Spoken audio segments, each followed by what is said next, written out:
Okay, I know the word maxi kind of rough, right? But a lot of us are kind of like hex maxis, right? Listen, I could be tolerant, man. You guys do whatever you want to do, right? I'm like, everything I learned from Richard Hart, right, about crypto worked. And every time I don't follow that, it fails, right? So, and then but I keep doing it, right? So, because I got to fail, I got to have some sort of experiment like that. Wrecked! I got wrecked.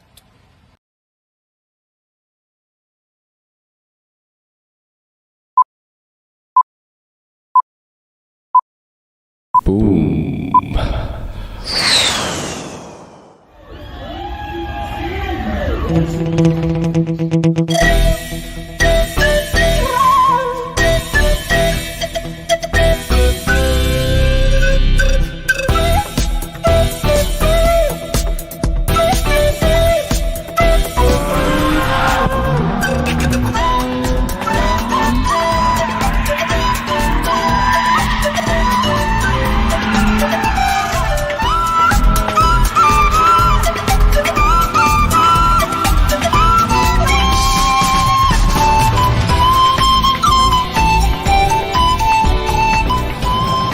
Sacrifices. What's that? 4p? 4p. Get it, let's keep going. Gonna walk straight round to the bar and go.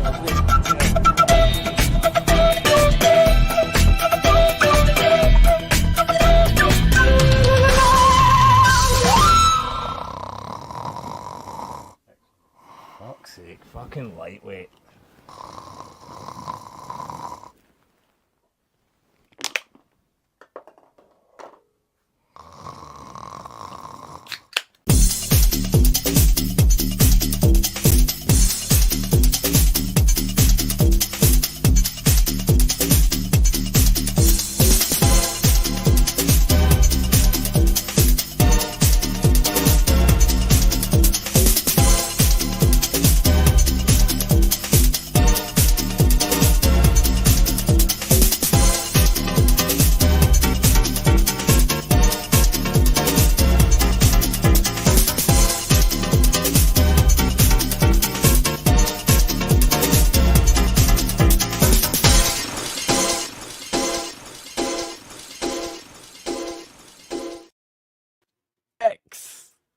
What the heck was this with the muting of the, what was that? You got the sound, you're the sound man, and you couldn't get the sound with the thing with the sound.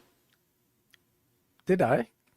Yeah, I get no sound when you were talking to Crispy Man. Crispy Man was all... Crispy Man was very, very low audio. I could only hear him on one side. Yeah, Oh, there wasn't master. I got no rules. sides. Yeah. Yeah. I guess yeah. I'm mono. That's Mm. your problem, sir. Reminds me of Faulty Yes. Towers. No, the hearing aid does work. Shit up. HexyBastard, welcome on the show. What the heck is this? Man, running your What the own heck's decks scene? now. It's not so easy, is it? Bro, it's tough. It's fucking hard out there, man. It's hard. So Kyle, what's it like getting past the 4th grade and growing up? You've left South Park. You look great. You svelte. You got the little chin whiskers. Yeah. What's it like now in the big world? You go It's by not as easy as HexyBastard. being in school, mate. Cartman's dead. He got diabetes. Cartman's dead. Yeah, diabetes, man. Nice, R.I.P. nice. R.I.P. I can Let me say hi catch to your the- seeds in the glint of your shades. So be Yeah, careful not to really dox hard, whatever you're doing there. I can Okay, see we our got- show in your eyes. Yeah. Yeah, I haven't quite figured out my angles yet because you can see in the reflection of that thing as well. You can see the screen there. True. I'm going to move things around a bit because I'm not quite. This streaming setup's cool, right? But it's not It as is. cool as it could be. So I'm gonna Like get chatting with the captain, but it says HexyBastard. I mean, to be fair, I got inspiration from him, but I didn't even buy Yeah. that. Someone got it me for Christmas last year. Aw. They didn't know what to get me. I Nice. don't know. So Did what alright do you in crypto, I what do you suppose. get? What would you get a man who has every possible best hat that there is in the world, best shades, and runs his own 9-inch platform now?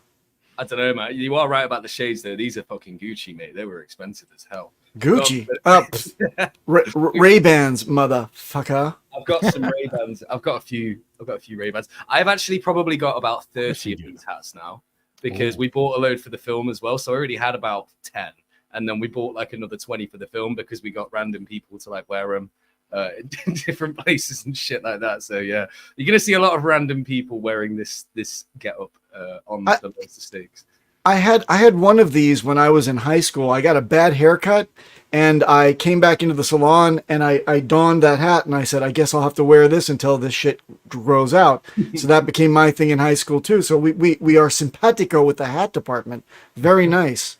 That's how But mine isn't it- started as well, man. Like I got a bad haircut, and I was like, just gonna have to wear this all the time. Nice. See.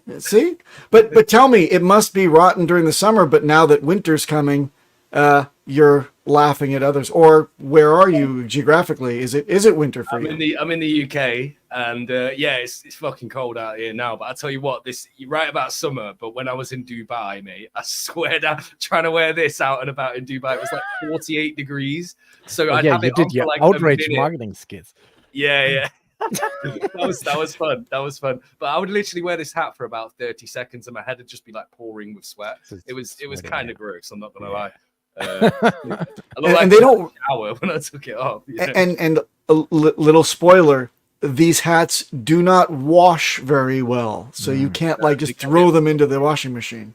No, They get no, your no, they get your musk. Yeah. Yeah. No, they're not good for washing, man. It's kind of like washing a dog bed, which I've had to deal with recently. It doesn't matter how many times you wash it, it's always going to smell like dog, and this will always smell like a bastard, no matter what. It looks like dog too. Yeah, I or a think- dog, or both. Yeah, both lately. I think it's rabbit. Let me actually, say hi isn't it? to the chat real quick. We got 50 people watching already, man. You're bringing the crowd, Hexy B. Woo-hoo! We got Bob Le Guy in here first. We got Hornet UK who dropped the breaking news onto us. We have to cover that before we go into everything 9-inch. We have to cover the breaking news. Kev Machine is third. Welcome. We got a Red Squirrel in the house. Alan Fizame. The Avalon family is here. Robert Kaler. Total FOMO guy. Welcome. Man, you're bringing your fan base here. That's awesome. PH Burn in the house. What up? Speaking of fans, I'm sorry about the fans in the background. I'll try to limit them. That's okay. Can't hear shit, mate. Val- I'll apologize to the chat for cut my it out. dogs. that are yapping. It's hard out there for a validator. So the breaking news is this. Before we go into anything, Hexy B, we have to talk about this. This just broke 45 minutes ago. And Hornet UK, one, thank you so much for bringing this to my attention. So it has been a development in the Richard Schuler versus SEC case. Was? On November 16, a thing was issued, a order to show cause. Oh, And this may be good or bad. So I was trying to look on Twitter what this means. And someone, I was like, what is this? Like Dolomite. And somebody ran it through Chat GPT. And it could mean once the show cause is received by SEC with full on-chain data that the accusations are completely off and fake, the case just might be dropped and closed. So I'm still, but this is the one I was looking for. In order to show cause in the context of a legal proceeding, such as SEC versus John Doe. Who's John Doe? Typically indicates that the court is instructing a party to provide a compelling reason or explanation why a certain action should not be taken, etc., etc. So interesting. This is very interesting, and this just broke 45 minutes ago, so we'll be the first stream to cover this. And I think it means that either party has to bring more detail or explain. Some people are saying it's because of they weren't able to serve him, which I'm not sure. And other people say they need to bring more proof to their. Would you? We've got a German and a Brit here. Would you like an American's perspective? Somebody who's actually taken banks to the mattress and actually won the case? Thank you. That's what you're here for. Okay, so this is. And keeping in mind, I've done no prep on this. I'm hearing this as you are breaking it because I was on stream. It's breaking news. Okay, there are steps in the process that I was warning everyone to kind of temper their expectations when it comes to Richard's going to have his day in court on November and the judge is going to say you're innocent. No, it's not the way the system goes. In fact, he won't even be present in the November call, which should be between his attorney and the other side's attorney with the judge. And in this first preliminary call, the judge simply says, have both parties attempted to make amicable, settlement out of court so we don't have to proceed to any hearing to keep the taxpayers, hard-earned dollars, reduced in terms of the judicial system. To which both parties would inevitably say, no, Your Honor, we didn't reach any conclusions. And the SEC would say, we demand to take this to trial. And the judge would say, very good. We're going to have our next pre-trial, proceedings will commence in, let me take a look, 6 months from now. So that was where we were. But if there was a motion then that's going to say, all right, the validity is now sus and the onus is on the offensive team, the SEC to basically say that we have merit here, and we have to proceed basically to the next step.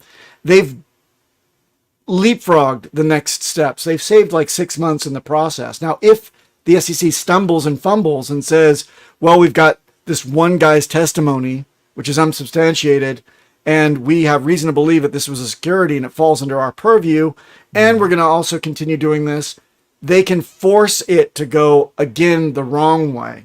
They can force it. So you're gambling that you're going to save 6 months. What you could do is give up a year and then force it to be considered for a jury-related trial. That's my understanding. And again, I'm a layman, but I've got experience in taking a big bank to court. And that would be the way that things kind of would proceed. It's good news. That it's a gamble. That it could also mean that they are taking it even more serious. Well, no, it's one side says, enough of this bullshit, show me your cards. I'm buying the pot, right? Or I'm throwing down. I'm saying, I call and show me, put your cards down, show me what you got. And if they say, no, I still want to play, then the judge will say, no, show us your damn cards. What do you think, HexyBastard? You've been in court a few times. Just kidding. The paternity suit. I mean, honestly, if for me to give any opinion on this, I don't know, man. I don't really know. We're super lawyer. The way that the American government or SEC or whatever three-letter agency, decides that they want to do. I mean, it sounds like they're trying to speed things up, like Papa's saying, potentially there might be. But I think that's good, even if it's a bad outcome, because at least then we get it over. It's like ripping the Band-Aid off quick, man. Just get it off and let's figure out where we are. But it could go the other way, and then hopefully they drop the case. If they drop the case, then hopefully we see some green candles again, right? But that's I don't know. All this shit's just completely out of our control, man. Like Richard knows what he's doing. You can see with his tweets, like he knows what he's trying to do. Yeah, he's probably has all angles covered of wherever this could go, and I think he will be ready to respond. I think that we have to be, as a community, we have to be prepared to articulate any outcome. For example, let's say that it is settled. Haters will say it's an admission of guilt. Right? Because last time Richard settled, it was for $400, and he was labeled this scammer. Yeah. Spam King, not Scam King, by the way. But for that $400 that he spent to, for the convenience of not going to court, because he didn't find it would cost him more than that to actually travel to the courthouse and defend himself. So he paid the fine. Last time he settled didn't do him any favors. So he wants a no wrongdoing found type of summary that we can take in paper form and throw it at the haters. Be prepared for that. Whatever the outcome is, we have to articulate it and say either it's on the scale of an EOS type of settlement, which we've always we've always traced the whole EOS saga from the beginning of Hex, or it's this was a total waste of the taxpayers' money and there's no case here at all. And it's thrown out, to which the haters will say, well, it's the system that let us down. They let criminals go free all the time, and this is the definite case where that happened. Well, then we throw the book at them and say, fuck you. Fuck you. Exactly. The thing is with that what you said there, though, with him settling back in the day for $400, right? That was a small thing. This is a big thing. So, sure it is. I'm impartial. I don't care if he settles or he doesn't settle, but I can see that there's benefits on both sides. If he settles, it's over and done with, and then we can just continue forward. If he fights it, that could be like a lengthy, multiple year process to fight it, and then I don't want to miss the bull market, right? I've got bags, like I want these bags to go up. So for sure. I get the idea of fight it. Fuck the system, all of that stuff. I'm completely for all of that. But at the same time, it's like, well, I've got bags and I kind of want those bags to go up over the next couple of years. So I don't care either way. But well, actually, I do. I suppose if I had to pick, I would say just fucking settle, bro. But you guys know me. If any of you guys know me from back in the day, I am so anti-establishment. I hate the government. I hate the system in general, the way it's run. Fuck all of that shit.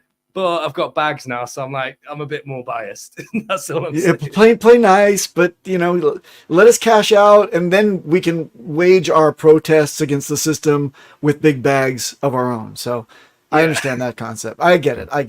Yeah, I used to say, fuck, man, the Republicans are just the most evil, freaking terrible people on earth. How can these people be representing half of our system of government here in the United States? They got like horns and pitchforks. How can we ever trust them? The older you get and the more that you pay attention to protecting your assets and you have things to lose, then you say, hey, these Republicans are kind of making some sense. As you make money, the more right-wing you become. It's very... Yeah, exactly. But also, there is the factor that the left has just become so retarded over the last few years. Yes. They've gone way extreme. The way they talk is like how KKK guys would have spoke 20 years ago or whatever, Like they want to kill people that don't agree with them. That shit ain't. I used to be like myself, man. Yeah, me too. I can't associate with those guys anymore. Fuck that. I'd rather be a right wing guy. But I'm not. I'm in the middle. To be honest, actually, I don't give a shit about politics. I think it's all theater and it's all nonsense, right? But if I had to pick a side right now, it would not be the left. Let's just I'm with you. I'm with you. And the way that I tell my friends about it, I say, look. There's sharks in the water and there's like chum being dropped and they're in a feeding frenzy. I would rather be like the little suckerfish, the remora, sitting in the bottom of one of these sharks than get anywhere close to this political mess. I don't want to open my mouth. I just want to swim and get the fuck out of here as soon as possible. I'd rather be on the beach with a cocktail. Yes, you would. Not even in the game, Nate. And by the way, those of you at home that are keeping track, that is the first use of the word cock in this show. We're gonna get to that. We're gonna get many of them, I think. So HexyBastard, the 9-inch and change exchange that Dex launched about a week ago. Tell us what the fuck happened. How did it all? How's it going? We should say. How's it going? What were the issues at the launch?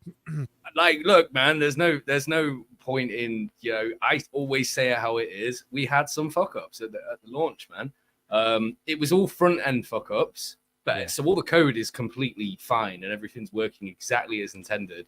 The only thing that happened is we had an RPC error where it was feeding the wrong information on the APYs. So that was one thing.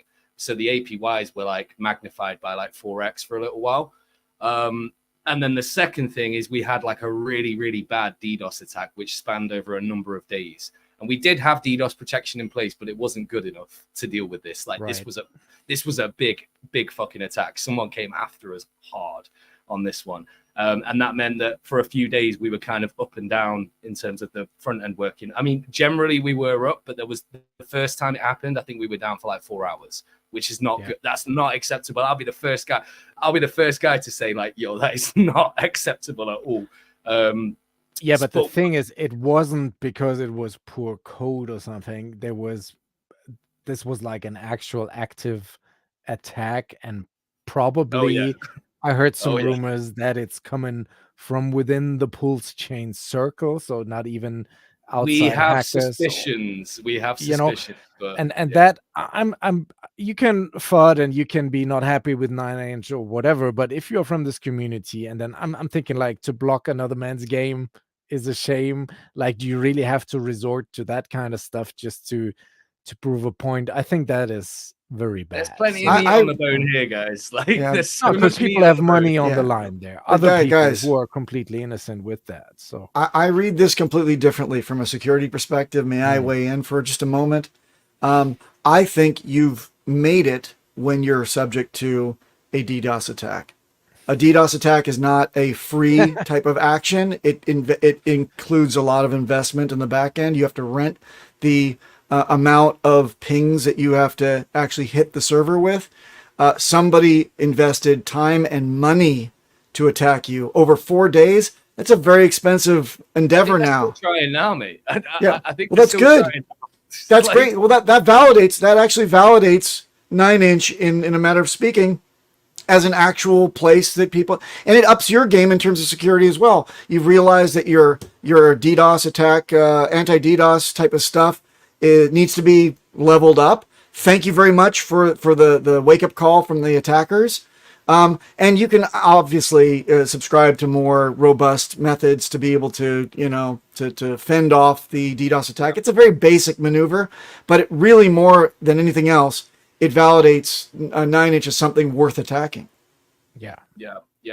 Well, that's the thing. I mean, you're absolutely right. Like, when it happened, obviously we were pulling our fucking hair out. Like, oh my, how do we fix this? And the devs didn't sleep for days, like trying to figure all of this out. And that's why we were delayed getting certain farms out, because obviously that's more important, right?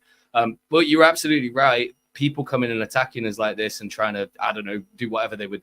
Basically, they were just trying to bring the site down, right? They were trying to make us look bad. And they succeeded for a short period of time.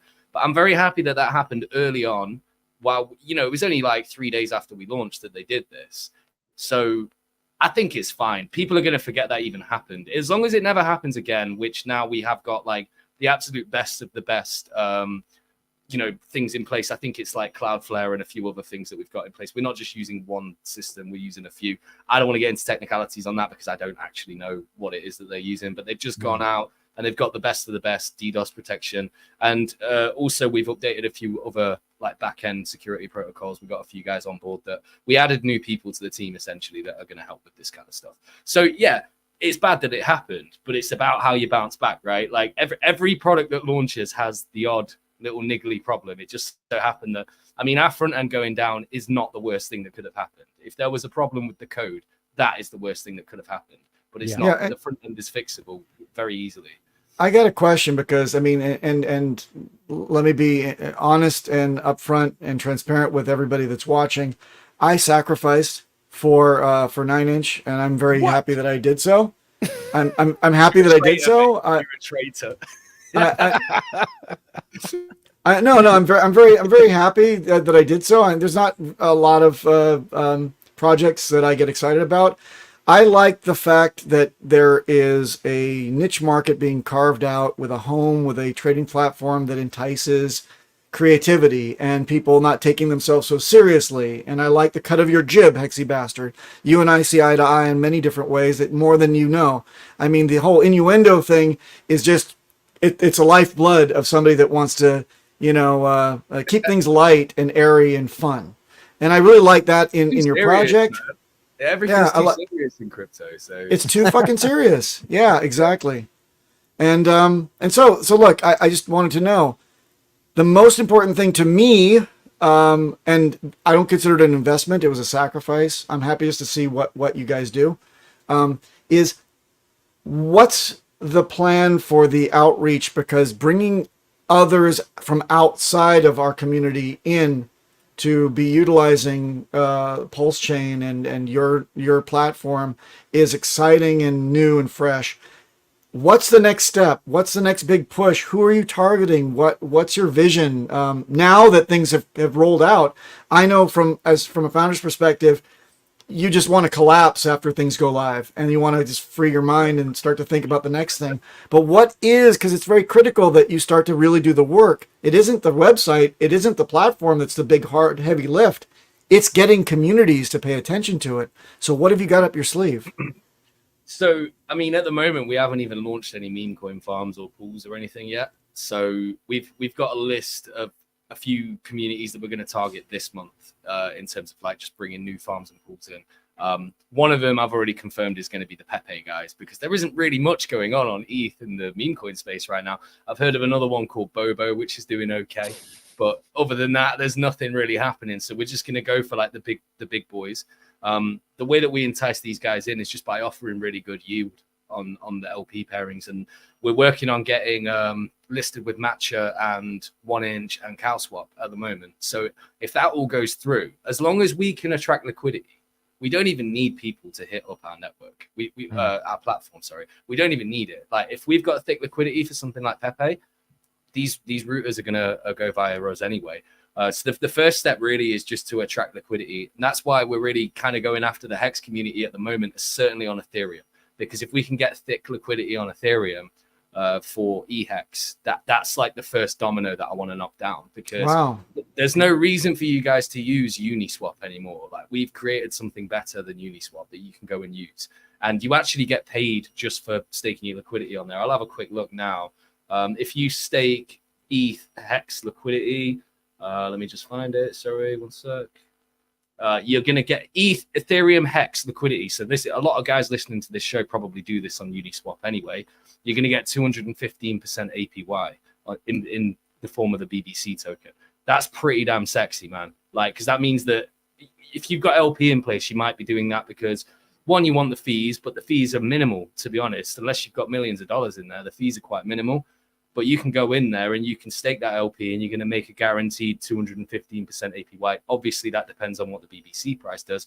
But I'm looking at that BBC price at the moment and I'm thinking, that looks a little bit low, actually. I didn't think it would go that low. But hey-ho, is what it is. So potentially that price could go up. It looks terrible. It does look terrible. Tell us what you really think, DJ. Zoom out. Invert. Click log. Click log. Oh. Zoom out to the beginning because we're only a little bit. There was like a massive at launch. I mean, some of the people that I've seen I've not been using this app myself, but what I've read on Twitter over the weekend was that the APR was a bit like wrong or misleading, or like what happened there? Because in the first hours, I think it was like 20,000% even on some of the farms, and then this gradually went down. That would have been relatively accurate, because when we launch new farms, if no one's in there, it's literally going to be millions of percent APY at the very beginning. So whoever got in early made a killing on the for the first few minutes. That's why yield farms are so attractive, because if you've got a platform that is introducing new yield farms constantly, people race in to get in them. So it brings loads of liquidity, because for that first hour or so, no one's there. So you get all of the rewards at the beginning. Now, what happened with that BBC price is that it appears a lot of people speculated because the supply started so low. We started with 100,000 supply. A lot of people speculated that price might go up because we launched it at about a penny or something. So then it did go up a lot, and then it came back down again. And one of the reasons it came back down is because people didn't really have an incentive to hold it. Now, I'll get into this actually a little bit deeper now. So the way that these things work, now, contrary to popular belief, people seem to think that tokenomics might be broken or something like that. We have some admin keys for this, the same as PancakeSwap and the same as Richard does for PulseX. You can adjust where that yield goes. So there's 10 BBC per block, and we have to decide where do we allocate that 10 BBC per block. Now, it turns out that a lot of people that did get the BBC token went to go stake it. And then that brought the yield of the single-sided BBC staking right down. It was down at like 3%. But that's because so many people aped into it. Now what's going to happen is Mr. Joe Bloggs comes along and he's like, oh, yeah, I've got this BBC. What do I do with it? Well, I'm not staking it because I'm only going to get 3% APY. That was on Flexible, by the way. You would get 21x that if you lock up for a year. But all that happened is that pool got really, really full really, really quickly. So now we've gone along and we've adjusted it, and you're going to get five or six times as much on that now as you would before. And actually, I think we're going to raise it even more because we want BBC to be the ultimate moneymaker on the platform. So we're always going to favor BBC over everything else, because if people are getting that and then locking it up for an entire year, that's very bullish for price. Also, the best farms and the best pools that we're going to have on the platform require BBC to do it. So hopefully it's going to encourage more people to buy it. The only reason that price went down is because no one knew what to do with it. There was no real incentive to hold it, but we could never predict how many people were going to stake it, how many people were going to. We actually did give it about 20% of the overall emissions. So we've had to raise that because so many people had the same idea of going and staking it. Right. If you click on the pools page now, Mr. Cryptomatic, at the top, and you're on the pulse chain, right? So I don't even know. You're on pulse chain. Yeah, pulse chain. So when it loads up, if you click details on BBC, it will just load up in a second. The next one down. I'm not sure why it's not coming up. You might have to just refresh the page. Oh, because it's zero. Yeah. Yeah, sometimes it does it. Oh, now it's coming. I'll bring it up on mine as well. Now it's coming. 336. Yeah, so if you do flexible on that, you're going to get 16% almost APY. And if you lock up for up to a year, you can get 336. I still think that's low. I think that should be sort of like 60% APY on flexible and then 21x that for the 1 year lockup. So we have to just adjust these numbers to find the right balance. This is all a balancing act at the moment, right? We have to figure out where do we place, yield, because I'm looking at some of these farms and some of them are at like 400%, and then others are at like 60%. But the ones that are like 60%, we kind of need them to be higher because they're the ones that we need more than. With than the other stables ones. And they're like 60. Like stables and pools and stuff like that. Like we need those ones, but we don't really need the other ones. So we have to just keep adjusting, and it's just finding the right balance for that. Now, eventually, when the DAO comes in, people are going to vote for what goes on and how much yield they get, but it's still going to be a balancing act about how much do we take for the platform first, and then the rest goes out to the other things. So we have to find this. We're not going to get this overnight, right? It's going to take time. PancakeSwap was working on this for months. They had periods just like this at the beginning where some yield was good, some yield was shit, and they had the biggest brains on the planet trying to figure this out. So we're trying to copy their model, but it's just trial and error, man. But the code is working exactly. In essence, is a fork of PancakeSwap, basically. Yeah. It's basically exactly the same as PancakeSwap. We've just added a buy and burn feature for the 9-inch and the BBC token. That's it. Right. That's literally the only difference. So it's more bullish for price for our platform. And also, actually, since we've came out, we've burnt more of our supply than PulseX has burnt of its supply, comparatively ratio-wise, already. And we haven't even had that much volume yet. So, because our market cap is so substantially lower than PulseX. Like if you think the PulseX buy and burn is bullish, then our buy and burn is a lot better already. And this is before we've got aggregators. This is before we've even got that much liquidity. I think we've only got about $22 million of liquidity on the overall platform on both chains at the moment. That's nothing, man. Imagine when this is like a few $100 million of liquidity potentially in the future. How much volume is going to go through it then? You're going to see that supply go down a lot. Eventually. I got a couple questions. Number one, obviously we know that other platforms go beyond the Richard Heart ecosystem, and they put in different farms, different ways of earning from different things that are set up to encourage more liquidity there, and it gets picked up on the aggregators, and it just happens. So number one, are you going to be adding a whole bunch of different farms for different tokens? As you mentioned before, you're going to reach out, and I guess Pepe is going to be something there. You're going to add a farm where they're going to yield BBC. Is that correct? Yeah. So all of the farms that we do are going to be yielding BBC at the moment. Now, there are things that we can do in the future as like a launch pad where we can allow people to stake BBC and earn a different token. So in future, when new tokens come along that we like the look of, and they're quite safe, and they're ideally from founders that have already done projects in the past, so we've got something to vouch for them. We can allow them to put some of their token supply, maybe 20% of their total token supply, into a place where you can stake BBC and earn that token instead of earning BBC. So that's 20%. That's for a single, basically like a single-sided stake for BBC that would yield a different token. Yeah. Okay. Now, cool. 20% is the number I pulled out my ass. Like, it could. Yeah, because I was like swallowing hard when you said 20%. I'm like, okay. But that'd be over like a long period of time, right? It wouldn't be. Sure. It wouldn't be that you get 1 week and then you can get it wouldn't work like that. But of course, that's something we can do in future in terms of like launch pads and things as well. But right now we're just trying to focus on the core thing. So just to answer your question, sorry, we're going to do lots of different pools farms for lots of different things. Whatever the flavor of the month stuff is, we're going to make sure that they're on there, and we're going to make sure that they get rewards. And ideally, we're going to bring those communities over. Now, the Pulse Chain and Hex side of things is actually kind of easy to get those guys, because I'm in the community and I know all of these guys already. Well, majority of them. It's quite easy to get those guys on board. It is a lot more difficult to get Ethereum guys. The only way you can get them is by giving them a good yield farm. That's where you get them all aping over. You don't even need a lot of them. You just need to attract a few whales from that ecosystem to come.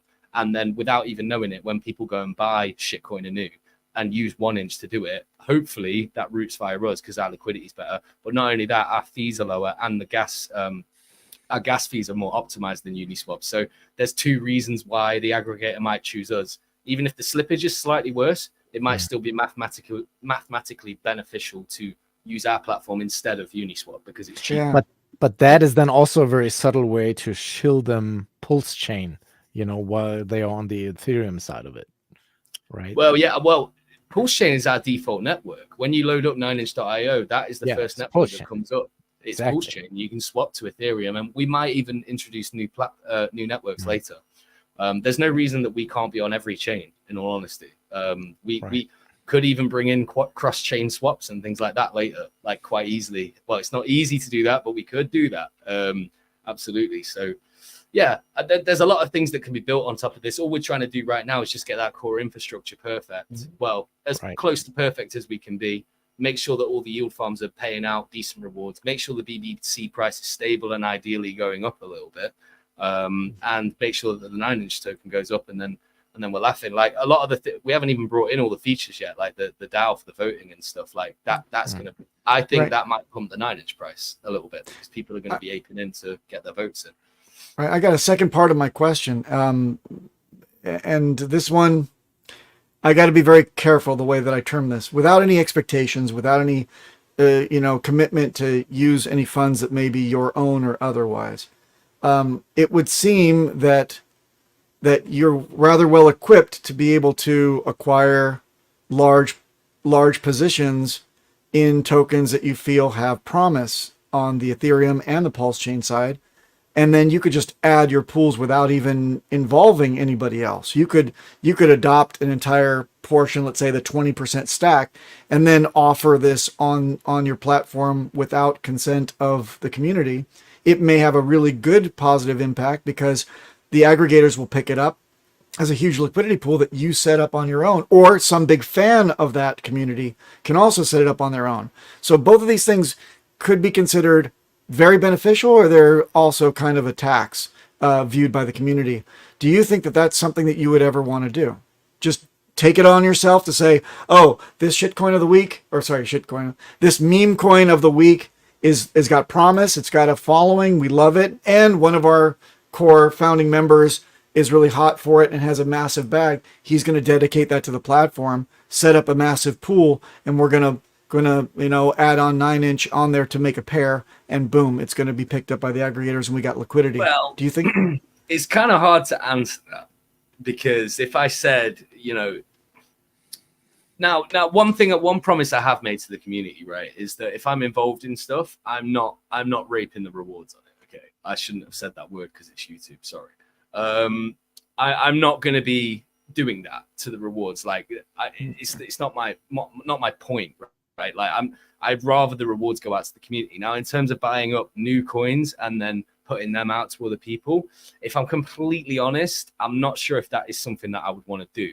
I don't like putting my name to anything that isn't under our control in some way, shape, or form, right? Like, I don't want to.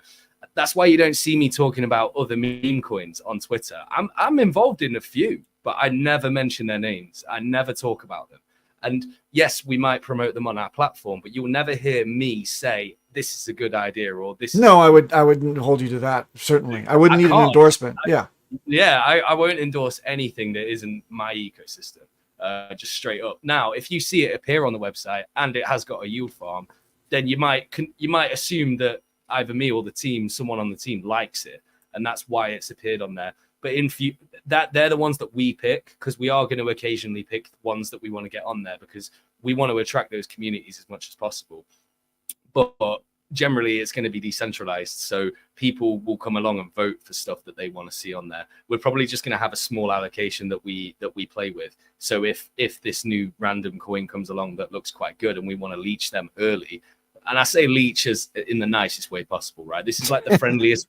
It's like the friendliest vampire attack ever. It's like, hey guys, come put your liquidity here and we'll pay you for it. That's like not really a vampire attack. It's like just provide liquidity and get paid. You probably get paid more here from the BBC rewards than you would from Uniswap fees anyway, and you still get the same impermanent loss or gain. It's the same structure. A lot of people do LP, and this is how I do LP. I couldn't give a fuck about the fees on LP. I don't make no fees on LP, but what I do like is the fact that I can put LP in on something early, watch the price go up, and then I'm slowly DCAing out the whole way up, and then at some point I just remove my liquidity. I've been paid the whole way up. That's fantastic. And likewise, if you want to DCA into something, you put a dollar amount that you're happy to kind of invest in the thing. Let's say you want to put 10 grand into Hex, and you were doing that like near the top. You could have put a 10 grand LP pool in anywhere near the top, left it in all the way to the bottom, and you would have bought a ton of Hex on the way down. You would have got almost the best price. Like it's kind of like half the best price, but it's still a good way to DCA in or DCA out of stuff. And I think a lot of people who provide liquidity do it for those reasons. So yeah, we are going to do what we can to attract those guys. But really the best way, like money talks, man. Like if we were around when Pepe came out, we would have been on that like a flash, because we knew. Well, all of us knew straight away that this was going to be big. As long as it didn't rug, this thing was going to fly, right? Yeah. So it's not something I personally would go invest in $10,000-$20,000 in. Definitely not. But I would have chucked a few $100, maybe $1,000 at it early, and then just seen what it did. I wouldn't have expected it to go up as much as it did, but that's just how these things go sometimes. Like if they get enough support behind them, but it's just being in the thick of it enough to kind of spot these things. But anything that appears on our website, it's never an endorsement to go and buy it. We actually want those guys to come and buy 9-inch or BBC, because then they get the better farms. So the way we structure our farms is sort of like 10% of the total available BBC for that ticker goes to the Ethereum or Pulse pair. About 40% of it goes to the 9-inch pair, and then 50% is going to the BBC pair. Now we've made some like changes with that, but so we're enticing the maximum yield for the 9-inch and the BBC pair. So all these new guys that are coming in, they'll see, I don't know, the Ethereum side, oh, I can get 40% APY on this, but shit, if I go and buy a 9-inch, I can get 300% APY. So then ideally they're going to go and buy some 9-inch to pair it.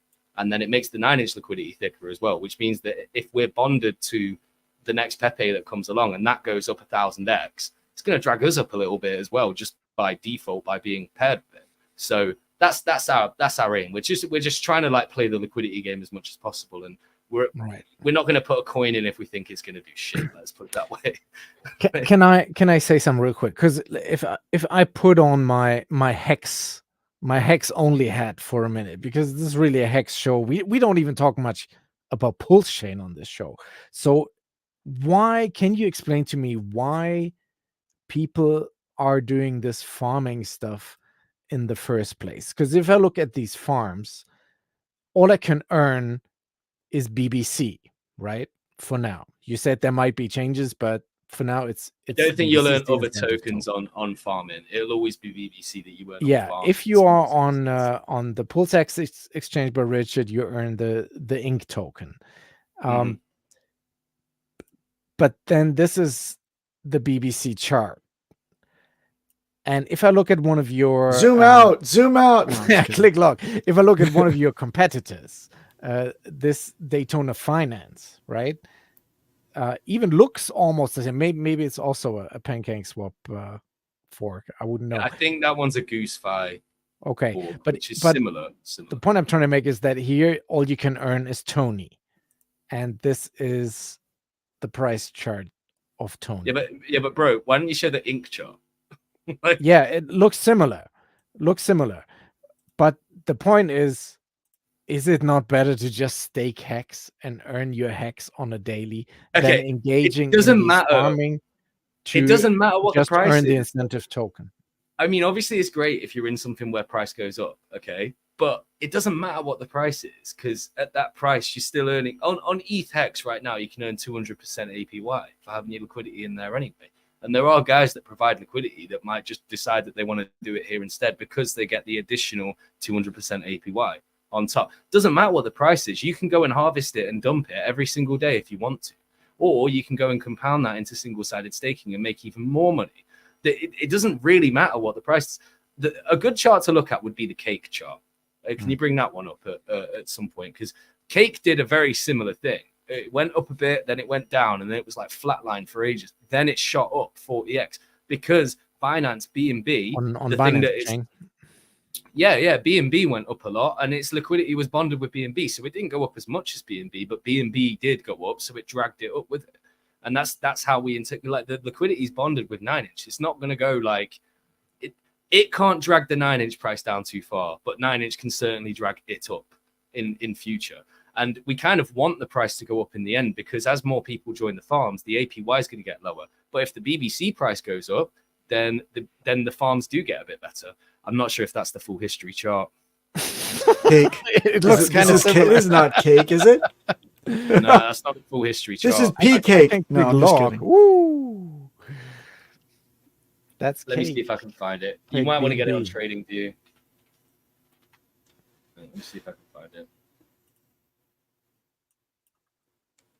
You see a little bump at the end, yeah? Yes, it's coming back, but the whole market has bumped. Like this was also a. What do you expect, DJ Cryptomatic? You want everything to go up forever. I don't know. I'm thinking no, that might be the right one, actually. That might be the accumulating right one. T shares might just be the better alternative long term than For sure. playing with these yield farms. I'm not saying that this but is maybe better I'm than wrong T-shares, in that. bro. I just I'm just saying that you can take those BBC rewards every single day and go and buy hex with them if you want to. You can totally do that. It doesn't matter if the price goes up or down. It's the APY that people are searching for. People go on and they start dumping it every day. I mean, almost every incentive token will look like that until there's a reason.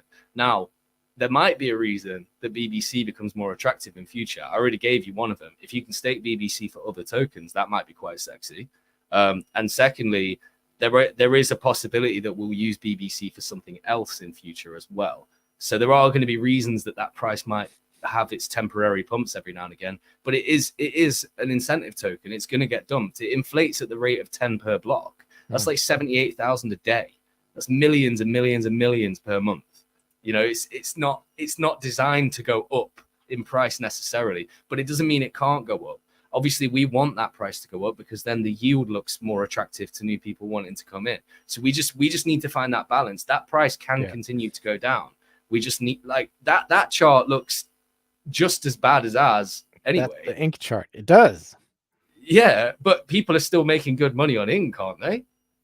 Yeah, it's a dollar. Yeah. Yeah. Yeah.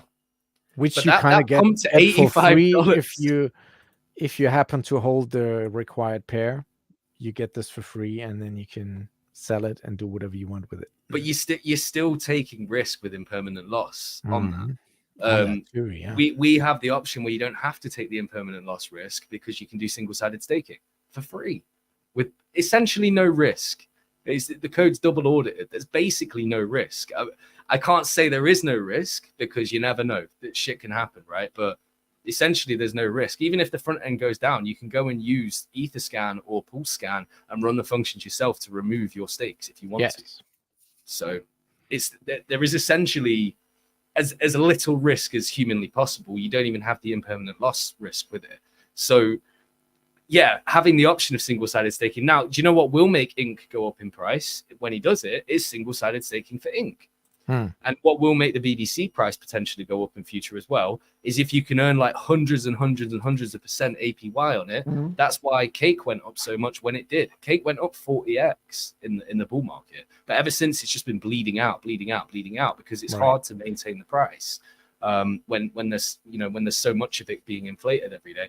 But it's a bit like I hear this argument with the Zen guys. Now I'm not a Zen guy myself. I'm not that keen on it, but I do know a lot of people that made a lot of money on it. And that price chart is even more wrecked. But these guys are still making money every day because it doesn't need the price to go up. It's minting at a rate so that you can sell and you can make money based upon the what you paid on the gas fees and stuff like that. It doesn't need to go up.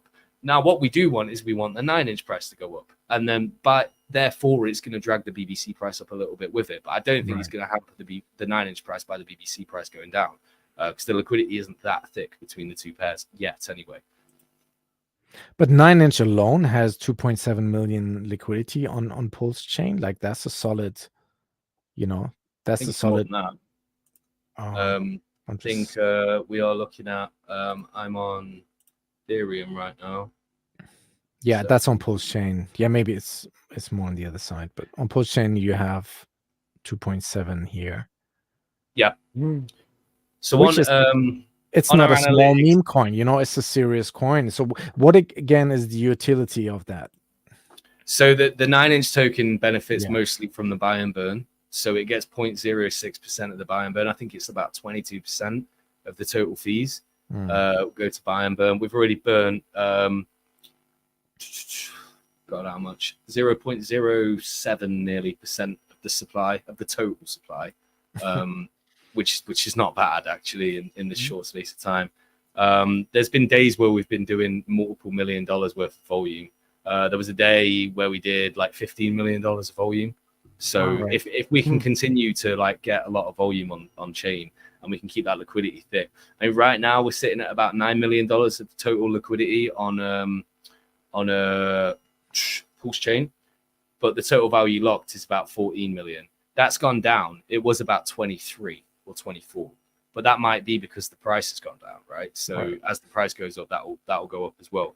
But my aim here is I want that to have hundreds of millions of dollars of liquidity, maybe even billions of dollars of liquidity, and an even higher number of TVL on it in the future. And it's definitely not out of the realms of possibility. If we're 2 weeks old or just over 2 weeks old and we're sitting at 14 mil comfortably TVL, that's not that big of a stretch, right? We haven't really onboarded anything yet. So a quick question. A few people have an opinion that the competition in the space in terms of different platforms, different trading platforms, DEXs is bad for everything. But I would say that there is a definite silver lining. Have you ever considered that you can do away with all that FUD by saying that bots get confused when there's arbitrage across, like, let's say 5 different platforms? So this allows a freer market, a better, more organic type of system to flourish. Do you see things that way, or do you get some FUD saying, how dare you bring dollars and split them up between different DEXs that we're supposed to be promoting? Do you still get that type of FUD, and can you answer it like that? Yeah, so the idea that competition is bad is so communist, it's unreal. Okay, competition is good. Competition breeds success. We've brought limit orders to Pulse Chain. we've basically kicked Richard's team up the ass now, so they have to do a little bit better. So as a result, you might see that Pulse X gets improved in future, and that might possibly be in part because of us. Now, you're absolutely right about the arbitrage bots going back and forth between 4 or 5 or 6 different dexes. It creates honesty in the system. You can't get, if one guy controls the price, essentially the price points for a dex, and that's the only dex available, then how can you know that it's honest? If you've got 5 different price feeds coming in from different places, that's much more honest. And also, that's not even to include the fact that both Pulse X and 9-inch benefit from buy and burn, right? So if there's price discrepancies between 9-inch and Pulse X, guess what? The bots go bang, bang, bang, bang, bang, loads of volume each side, buy and burn for both of us. We both win. So, and also, we're the only, to my knowledge, we're the only dex on Ethereum that has buy and burn. So when that catches on one day, if it does, game over, man. Nice. I mean, that's actually a good topic. Like, I mean, you're obviously beefing a lot on Twitter with the Pulse Nation guys and all of them. And not really. No. They just like chatting shit that they don't know anything about. So I have to correct them every now and again. I'm not. Yeah, I've seen that, but I mean, their point is like 3 points. One is that you're this grifter and when rug pull and stuff like that. Now, I've known you for a very long time. We're friends. Like, I'm not in your super inner circle, but I'm in some kind of circle, and I think you are about improving the space or improving what is there for the community to grow. And you just happen to see an opportunity and then jumped on it, and people are supportive of that. So whoever is knocking the success of the sacrifices or whatever is just jealous, I think.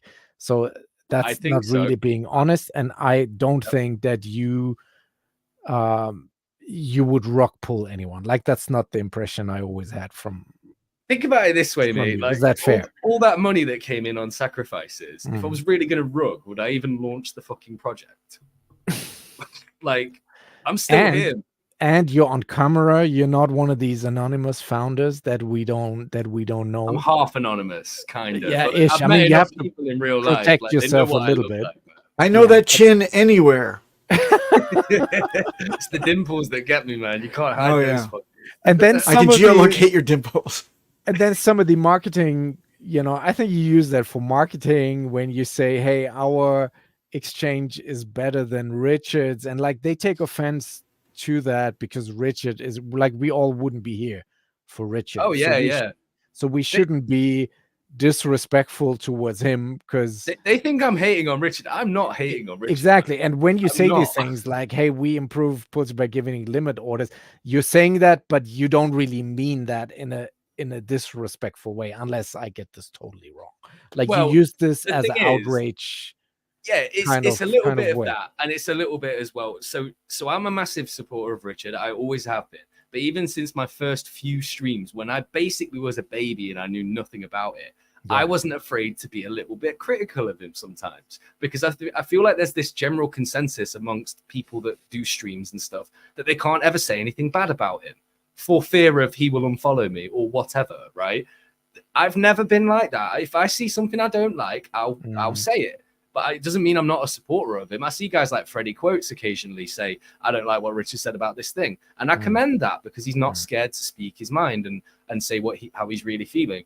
Now, when it comes to us being better than Pulse X, we actually, like, and I don't mean this because I'm shitting on him, we actually are, because we've got more features.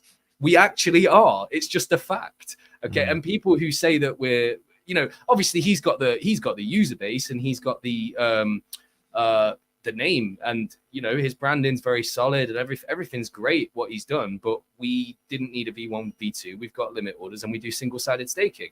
How can you say that that's worse? It's definitely not worse, is it? So it's not worse. And we've fudded Pulse X a few times here on the show as well. I remember Peter saying, oh, it's slow and when limit orders. Oh yeah, we are no sycophants here. Yes, but again, you have to put in perspective that I guess there wouldn't be no PP coin or 9-inch without Richard Hart.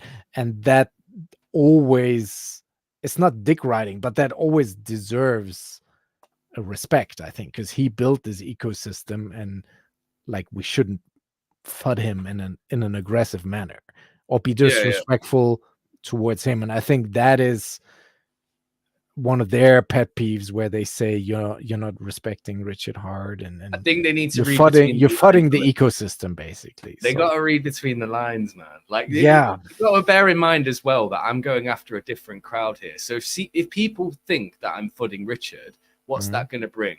Different eyes. The DBI guys that I'm really friendly with, they can't stand Richard Hart. They can't stand him. They really don't like him at all. But they're on our platform and they're promoting our platform. And then some of their guys, they didn't want to be they didn't want to be supported on the Pulse Chain side. They said that to me straight up. Just do us on Ethereum. We don't want anything to do with Pulse Chain. And I'm like, okay, fine. You know, I'm not going to fucking hold a gun to your head and tell you you've got to use it or anything.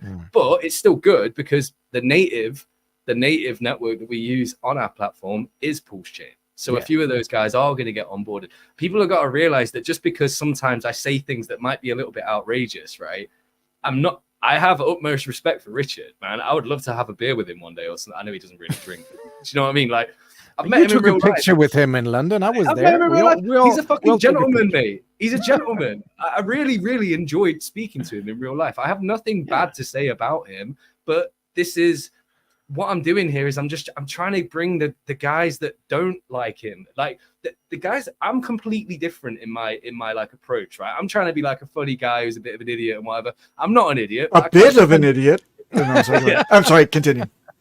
Yeah. So I'm trying to go down a different avenue here, and by doing things like that occasionally, it is going to bring different eyes to me.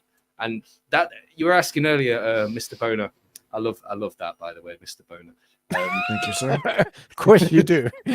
you were saying earlier, how are we going to bring like Ethereum eyes in? Well, one of the biggest ways I'm going to do it is by growing my brand in general, because I'm speaking the same stuff that Richard is. I'm just doing it in a different flavor. So if I can convince a few people, like the not your keys, not your coins thing, and self-custody, and just all of this stuff that Richard's been preaching for years, that's like ingrained into my head, I'm just going to say it in a slightly different way that some people may like more, because Richard's a very much love him or hate him guy, right? Like, we all love him, but there's a lot of guys out there that don't love him.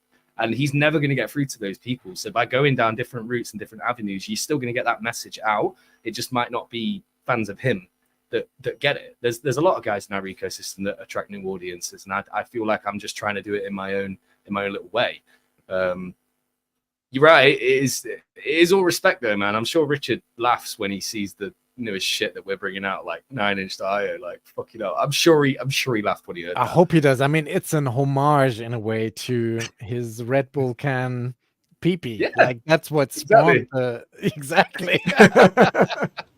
Bro, I'm like memeing Richard for this Lowest of Stakes film. I'm basically Richard Hart in the film. Even at the same font and shit. So that's all. Look, I got a fucking Gucci bag and everything. Yeah, that was expensive as fuck. That was like the most expensive piece of crap I ever bought in my life. Like, but hold on a second. Can you zoom? Can you enhance? I don't think that there's an H in Gucci. You may want to check that out, man. You may want to check that out. Chinatown version. Yeah, what a load of crap. All right, great. Congratulations. Hey, and you know what? $3,500 that was more. Fucking expensive, whatever it was, but yeah, it's stupid. But I bought it for marketing, right? And it's funny, like when sure. You guys haven't seen yet, but when we did this PP launch party, you know how Richard turned up to the Hex 731 in a gold like sequin suit. Yeah. I turned up in a gold tracksuit. Do you know what I mean? I'm taking the piss. So you're taking a piss. People need to read between the lines. It's a lot. I mean, you got unfollowed by him because he unfollows everybody that launches their own coin in the community. I mean, that's just completely what happens. Understand. But it is what it is. So, we need to end this on a very positive, upbeat. Final things. Keep on being a HexyBastard, I guess. And We'd love to have you back on the show. The invitation is open. The door is wide open for you. Should you ever want to come back on? Obviously, we got a lot of eyeballs here live, so thank you very much, everyone that came thanks everyone for to tuning support in. HexyBastard. Smash the likes. And HexyBastard, we you will. have Anything the else? final words. Is there anything? Of course, shield and 9inch.io one more time. Any Yeah, final yeah. words? Anything that's on the outlook that people need to be aware of? If you're providing Ethereum hex liquidity, please come and use our platform to do it instead. Stop giving Uniswap, the bloody buggy in World Economic Forum, sucking off. Stop giving in to those guys. Come and use our platform that's actually decentralized. You'll get better yield on it because you're going to get the BBC farming as well. Bring your hex liquidity to 9inch. Let us help us knock down that first domino so that we can then go after more Ethereum communities. If they can see that we've got, $10 million of liquidity on there already, it's a lot easier to get them on than when we've got 2 or 3, which is where we're at the moment on Ethereum. So that would be my first thing. Secondly, there's going to be, we didn't mention that you can do single-sided staking for PulseX, by the way, on 9inch right now. So if you've got PulseX tokens and you're not doing anything with them, go and earn BBC, right? You earn BBC, yeah. Woo! You earn BBC. And then if you want, you can go dump it and just buy more PulseX if that's what you want to do. What you I want to don't do. fucking care. That's the point. But yeah, anyway, just like if you haven't tried the platform yet, go use it. We've changed a lot of things, so we shouldn't have any more fuck ups at all. All the fuck ups we had were within the first few days, and they're all sorted now. I think I can proudly say that we've had about a week of solid uptime now. So Nice. 99% uptime. Baby, BGJ Cryptomatic, may I leave this beautiful experience with a blessing on HexyBastard real quick? I'm gonna do my incantation. Are you ready? And we can cut to the outro from this if you don't mind. Yes, sir. Yes, sir. HexyBastard, please bow your head. Weenus, schmeenus, keep your penis cleanus. Outro. Do you like drum and bass? I love drum and bass. It's my favorite music.